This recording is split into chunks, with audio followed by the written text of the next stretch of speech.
Hey everyone. This one's going to be pretty short, just a recap of the last session. They didn't actually finish it, so there's not going to be a lot of writing for the upcoming session in regards to this specific story arc.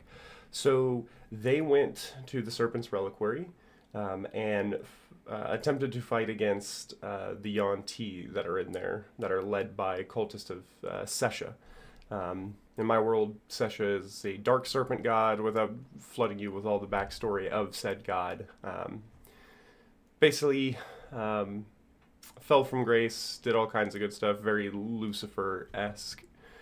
But the big deal is that Sesha and their followers don't really think loyalty is a strong trait.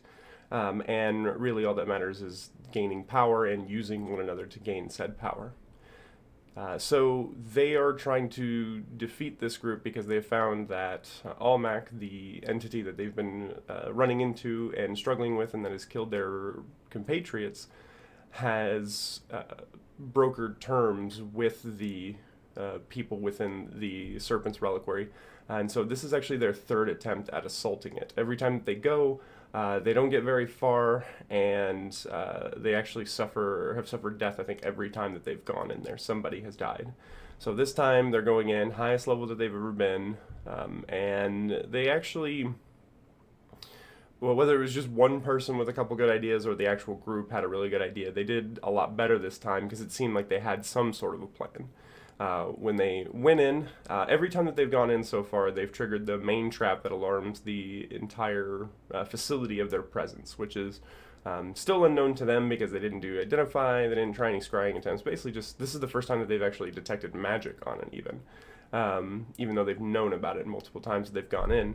And unknown to them, it was a line of forbiddance. It's the forbidden spell, which basically just deals a lot of damage, and with that,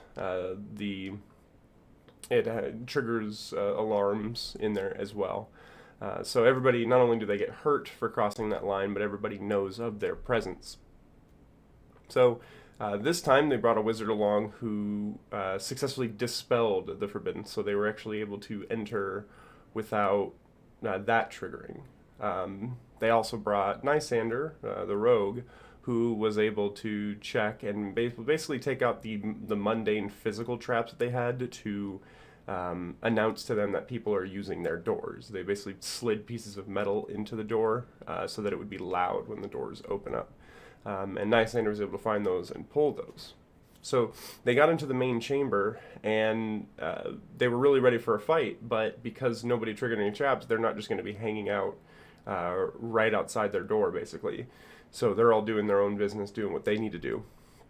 So they go into this big chamber. Nysander takes a perch, hiding somewhere as lookout, and the rest of the group starts peeking into other areas. The first area that they go into, there's basically three choices, and one of them was full of enemies. Another one was basically empty, and then the one that they chose was actually basically a library where there were decently high wizards in there. Not as powerful as the party, but they still can cast like 4th level spells. And so they went in there. These wizards immediately knew because of past interactions with this kind of group that they had no chance against them. So they didn't do. And the fact that they'd gotten this far without anybody knowing means that they've gotten probably even more powerful. So they did. The two wizards didn't do anything at first. They're just like, okay, what do you want? The whole time, one of them in the back is attempting to cast Unseen Servant so that a servant can sneak past and go warn what's going on. The wizard, Cromdor, he successfully counterspelled, not really knowing what he's counterspelling, but they do catch them trying to cast something. So at this point, basically the group decide that the diplomacy is not going to work with these guys, so they kill one of them. And the other one's like, all right, cool. That's fine that you killed him. I didn't really need him anyways. I will help you if you promise not to kill me. And they're like, okay, well, we need info. And he actually gives them information and tells them that, hey, if you can kill my boss, then that means more room for me to gain power. So this is a win-win situation. and tells them about the next room and where to go to find said master. So the next room, he tells them that it's a causeway, basically just a suspended bridge, or not a suspended bridge, but a bridge that's above a pit area. And there's a lot of guards there. And he also warns them about a massive multi-headed snake monster that they have to worry about. So with this information, they go, they report information to Nisander, and they decide that Nisander is going to sneak in and try to basically block the door that leads to the final chamber, so that those reinforcements can't come in to help the first group, because there's no way to get past the whole party to get past this first group. So they're going to isolate them, take out this group, take out the next group. And they do that by Nisander sneaking in, flipping over the wall, and basically monkey barring across the bottom of the bridge, and then flipping up to the other side and using a chain as quietly as possible and a lock to lock the doors in place on the opposite side. Then he's supposed to blow the whistle so that, literally, so that everybody can rush in and take out this group as fast as possible. And it works. There was a lot of roles involved. We'll probably go further into it, into the episode of What Were You Thinking? If you're not already watching it, I do a weekly show where Dawnforged and I, if you haven't seen it, that's over at Dawnforged Cast on YouTube. We talk about, as he's the player and I'm the DM, and he's a very well-known and very talented DM. Him being a player, he sees things from a DM's perspective while playing, and then obviously I'm being the DM, so we talk about what both of our mindsets were going and what we were expecting things to come out of, and it's pretty useful. Because we also talk about a lot of the philosophy of DMing and the why these decisions were made. And the why is very important when you're trying to go from a beginning DM to a expert DM, is like, why are you making these decisions? And, we both make mistakes. We talk about the mistakes that we made. But more to the point, there's a lot of roles that he had to do, and luckily made most of them. Some of them were a little bit lower than the DCs, so he had to struggle just a little bit.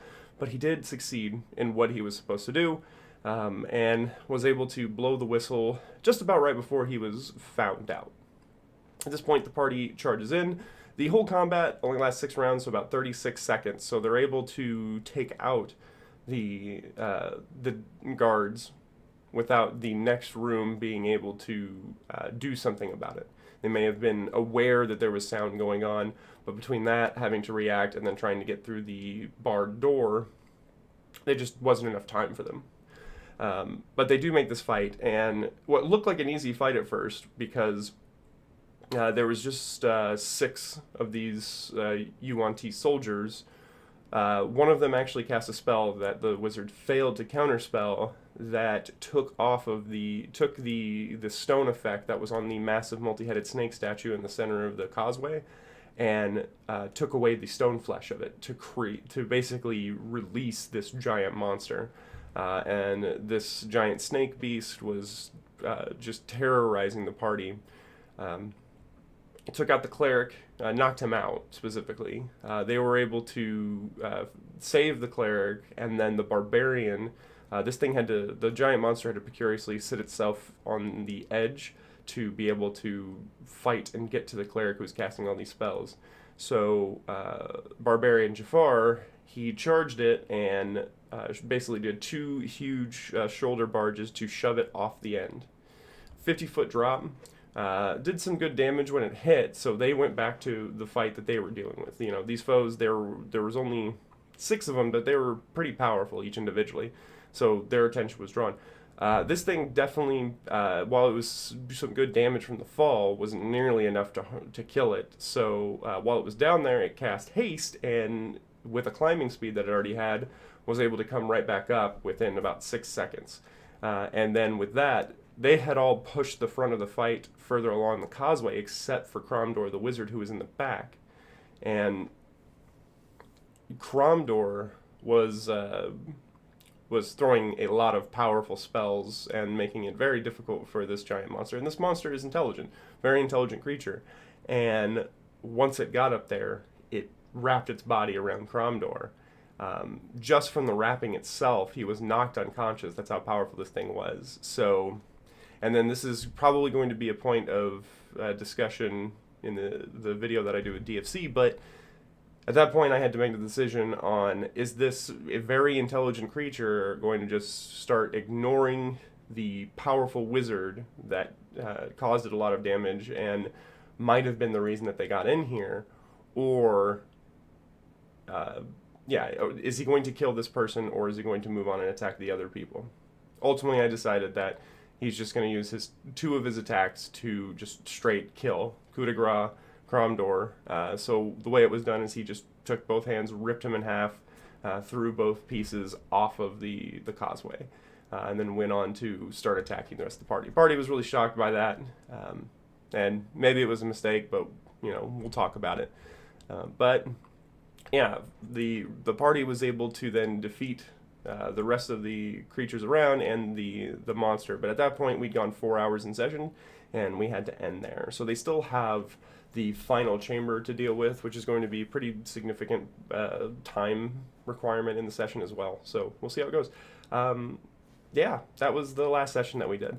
The next session coming up is going for West Marches specifically, is going to be a completely different arc that they're dealing with, and I'll probably do a video soon where I do the prepping for that session, and then after we complete that session, I'll do another one of these updates to let you guys know how it went and things that maybe could have gone differently.